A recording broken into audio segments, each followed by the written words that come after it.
တွဲပဲ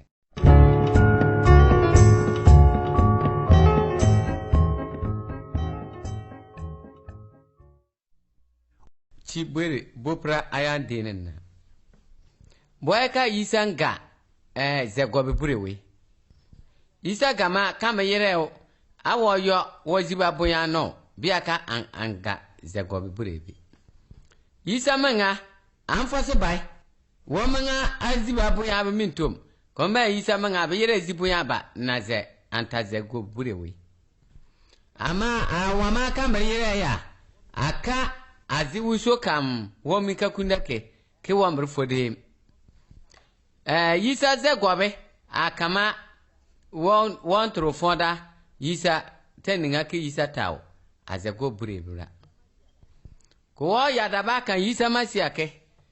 wuso ba yale azi wuso ba yale am wo ziba bonyabe adakiwe bomintoma wo ziboyabe yisa santam zego burebe yisa kama wano ba azebe nyuno wo ya wo ba agwasubo kininga ka nyabe be akare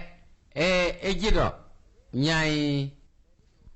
ebe ya mare debido ke wano dama wota kan yisa kise mema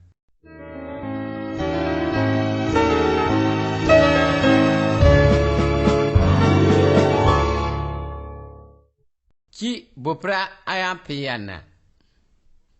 yise digama kamam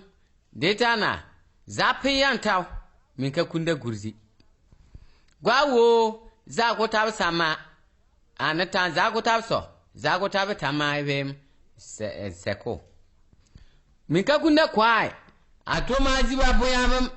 anasa adama kan ifke antambur fella isaya wan za pore besa zabido wana sare wota awazi usozi arzana ke gwaya da baka yisa ke an yisa si kama yisa na wafafa wo ebe ayema azabote finu etama asana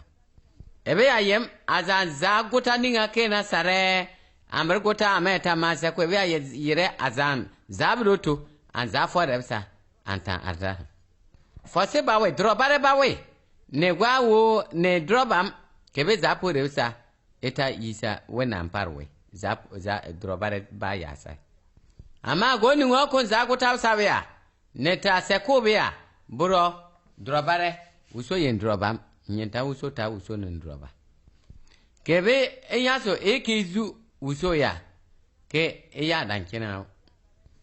uso mo ya darebe kuma pebe kamam ziba punya za mo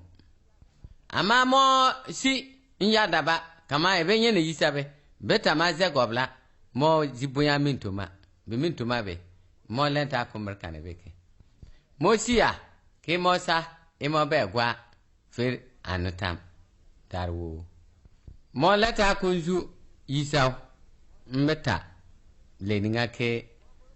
fonyo lenkembe mo buru mo baduriya na we monga mo leta kunta arzana